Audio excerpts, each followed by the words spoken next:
Hello and welcome to Local Matters, a podcast by Central FM and Police Scotland Forth Valley. I'm Andrew Baxter and I'm joined in the studio by Chief Inspector Natalie Cook. Hello Chief Inspector, how are you doing? I'm good. So today we're going to be discussing key local issues that have a real impact across the Stirling area. Topics include e-bike use, anti-social behaviour and dangerous dogs. So firstly, we're going to look at knife crime across the area. In the wake of the stabbing at Bermuda Road early this year, what are police in Stirling doing to keep people safe across the area? So safety still remains the priority for Police Scotland.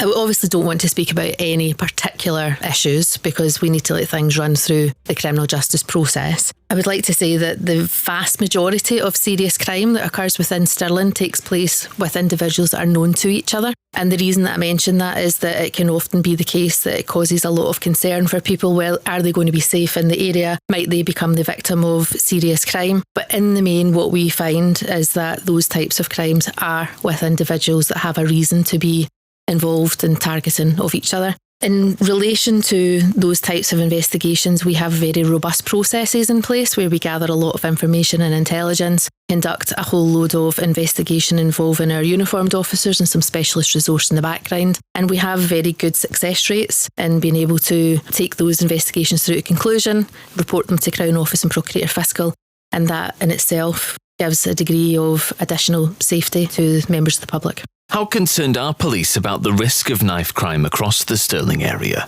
In terms of Stirling's a very safe place in general, and the statistics do back that up. We don't have a massive amount of people that are involved in knife crime in Stirling, and where we have seen some trending spikes across Forth Valley and wider in the past, we have put some concerted effort into focusing on that, looking at what intelligence suggests by way of our hotspots, repeat offenders, etc. But at the present time, it's not something that's massively concerning to us. Our officers do deploy in the areas that suggest to be more likely to have people that might be carrying weapons, drugs, alcohol, etc.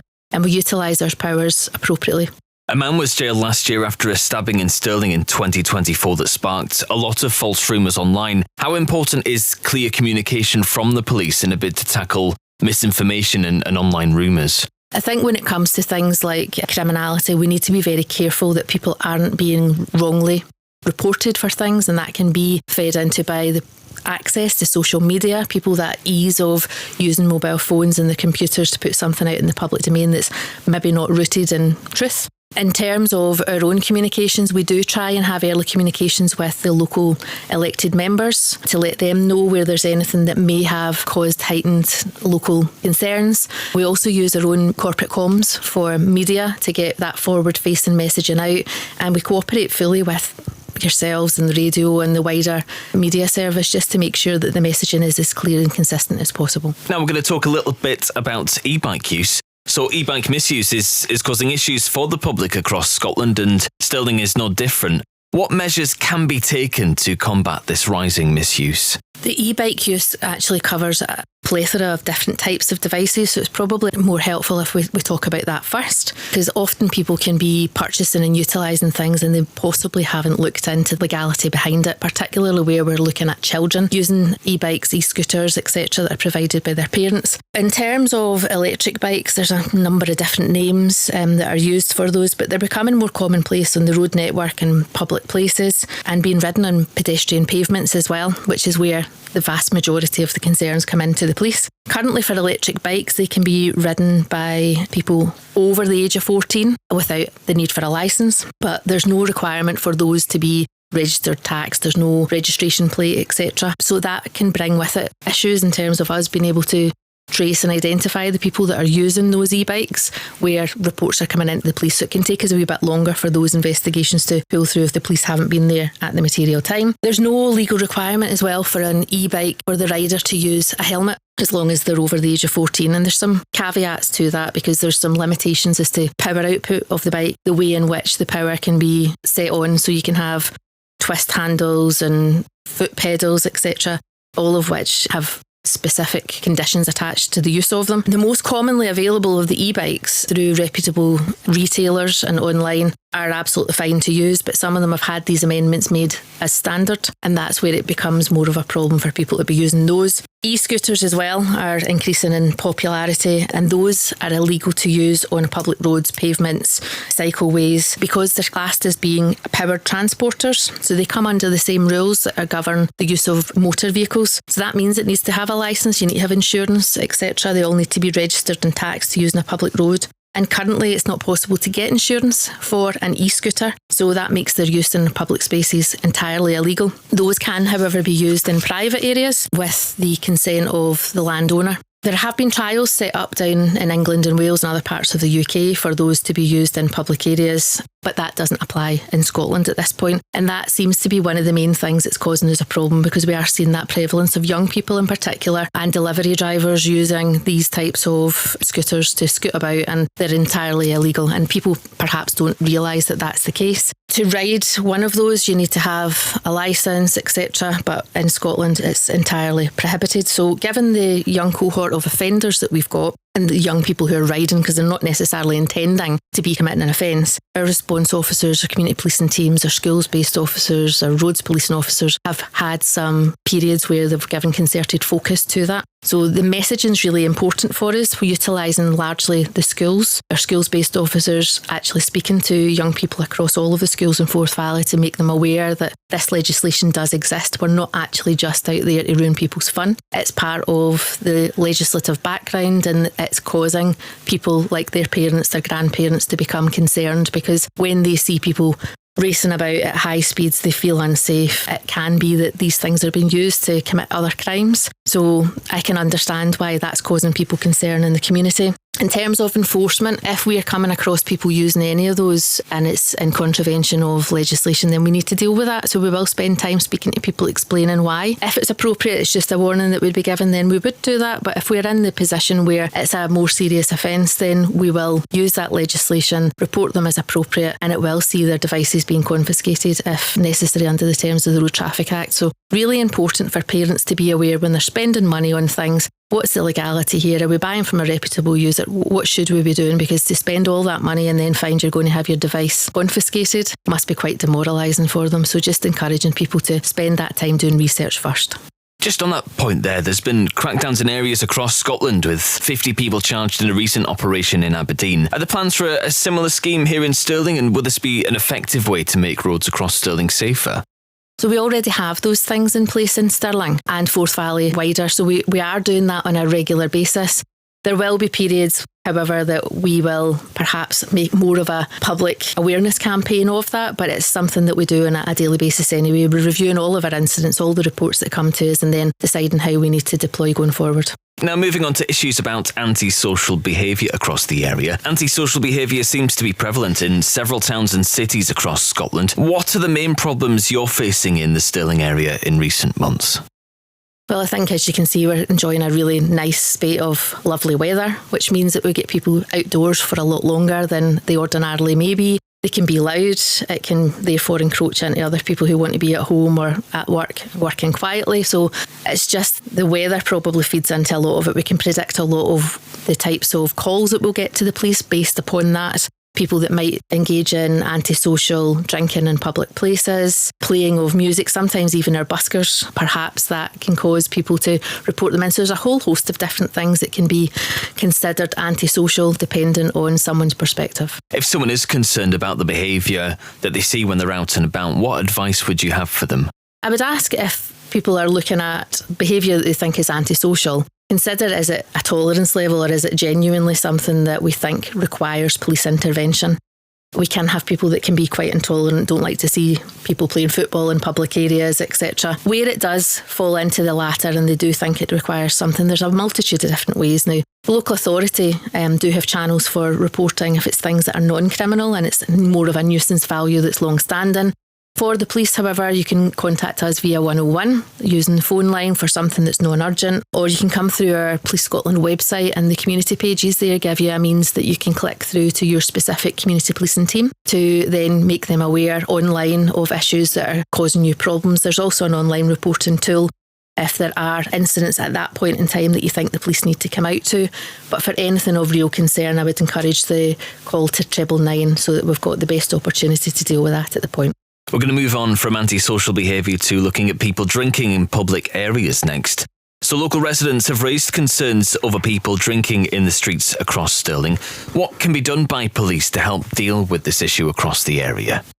So in Stirling, we're covered by local bylaws that prohibit drinking in public places, and we work with our partners in the local authority in that regard. In fact, it was just the beginning of this year that there was a review of that legislation just to check that it's right and valid and necessary and proportionate for Stirling, and we can see that that massively contributes to us being able to manage some of the antisocial behaviours that would otherwise be more prevalent, undoubtedly, if we didn't have that public knowledge that the people can't be out in the street and drinking. We do that in a variety of different ways, whereby our patrols, we're looking for people who are drinking in public. The calls that come into the police, if there's any suggestion of drinking in public, CCTV operators may on occasion alert us to those things. And it's something that when we do speak to people, we don't want to go straight to issuing of penalty notices, reporting people to the court, etc. Sometimes it is just about that education. There may be people that have travelled in from elsewhere and they're unaware that we have those bylaws because they don't exist everywhere in the UK, and it's on a case-by-case basis. We are aware that it can be something that can lead to a problem, and if we can get on top of people hanging about in streets, drinking in public, then that can massively reduce the numbers of noise reports, fighting in public, etc. So it is important for us to try and tackle that at that route. How effective have programmes such as Safe Base been in improving safety for people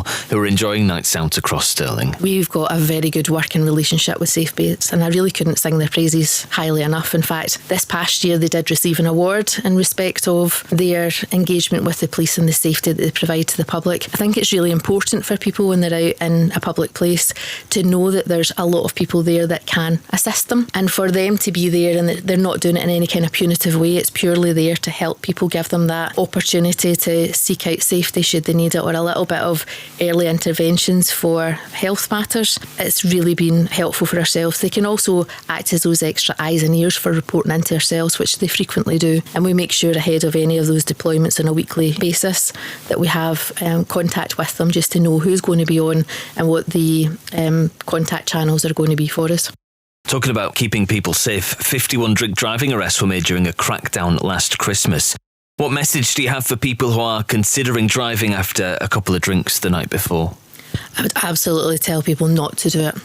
People who have their livelihoods dependent on being able to drive are taking a massive risk, but overall the risk to their safety and the safety of the public, you don't know how impaired you may be after having a few drinks. If you haven't had enough time to recover from that and let it work through your system, you're driving something that is potentially going to be a fatal weapon, and an accident can happen. Nobody plans for these things to take place, so absolutely abstain and think about the safe periods between drinking and then driving. Moving on now, Stirling is home to a number of tourist attractions, including the Wallace Monument, parts of Loch Lomond and the Devil's Pulpit. It attracts people from not only across Scotland but across the world, but there have been issues around parking and access around key tourist areas. Chief Inspector, what are police doing to tackle parking at rural hotspots and parking on roads across the Stirling area? Okay, so in terms of parking, it has been a growing problem, again linked back to the weather. It's unusual in Scotland for us to have nice weather for sustained periods, but it's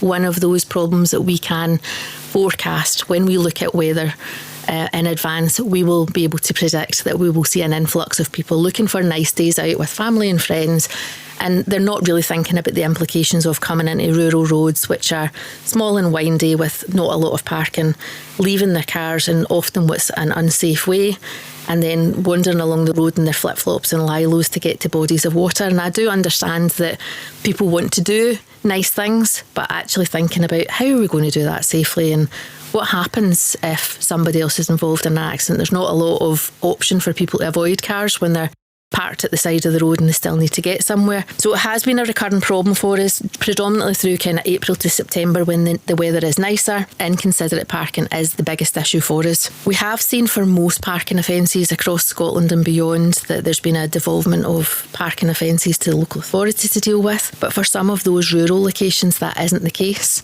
And in the main for ourselves, we've had issues around about places like the Falls of Falloch and Loch Lubnig, both of which come under a different legislation location, they're classed as clearways. And for those particular 2 clearways, we've had to do a wee bit of work in the background to get some clarity and make sure that there's transparency about what happens and who's got primacy there. So that has been clarified through Scottish Government as being something that sits with Police Scotland at those 2 locations, but all other clearways still sit with the local authority. We are able to affix tickets to the windscreens of cars that are parked at those locations, but we obviously can't rely on that. It's not a methodology that we want to be having to do. So we do work with our partners. We've got established groups with Loch Lomond and Trossachs National Park, the local authority in terms of the roads, and ourselves, where we have discussions about what we're seeing and what needs to happen going forward for signage, educating people to try and make sure that they're aware of these issues, discouraging parking in certain locations and signposting them to better locations for them to be. Because if we're at this situation where we're relying on tickets to prevent that, we're not seeing the same people going to those locations on a regular basis. So it's quite an ineffective way for us to do it. So very much this is about people planning ahead, considering where they're going to be, trying to factor in the transport arrangements from where they park their car to get into those places safely. You just touched on it there. A few years ago, there was a clampdown on parking near Balmaha. What difference is this making, and how vital is it that rural roads across Stirling are kept open, that people can access them? For rural roads, it's very impactful of people who live locally where they can't get to and from their homes. Emergency vehicles getting through where you're encountering road traffic collisions or other emergencies, they're not able to pass safely. So that is really important for us, that we can try and reduce the number of issues that we're having there, put up adequate signage well in advance, and making sure that we are directing people away from those areas as early as possible, because once we're into the day and everybody's already parked up, the issue exists and that's harder for us to get out of. And just finally, we're going to talk a little bit about dangerous dogs across the Stirling area. Following a high-profile local incident last year, how successful is current legislation in preventing and limiting attacks by dangerous dogs? And what more can be done to keep people safe across the Stirling area? So in terms of dangerous dogs, I'm pleased to say it's not something that we have a high volume of, but anyone is very impactful of people. And I'm a dog lover myself, and I can understand that sometimes people don't expect an animal to react in what is essentially what animals do. We don't have a lot of reports coming into the police. However, we did have a period in the past where there were a number of different types of dogs that would largely be getting called into the police when new legislations have been passed, because it's ever evolving legislation responding to what's happening in public. So there are specific breeds that are covered under the terms of the Dangerous Dogs Act, and that's had a lot of media attention over recent years. And we did have a period of time where every dog that was reported into us seemed to be a dog that people believed that fell into the Dangerous Dogs Act. And all of those dogs actually have to be assessed by a qualified person to be able to determine what breed is this and is it covered under that legislation. But beyond the specific breeds, there is an obligation under anybody with a dog to have proper care and control of that dog to make sure that the dog is kept from harming anybody or any other dog. So the Control of Dogs Act covers that, and it's covering any dog that is dangerously out of control in any place. So that can be within a private home or it can be in public. We have an exemption list that we check dogs off against. So some dogs will have adequate paperwork and they've evidenced the ownership, etc. And we do have the primacy in terms of dangerous dogs, but we do seek specialist assistance from others such as animal welfare and the local authority as well. Regardless of the breed,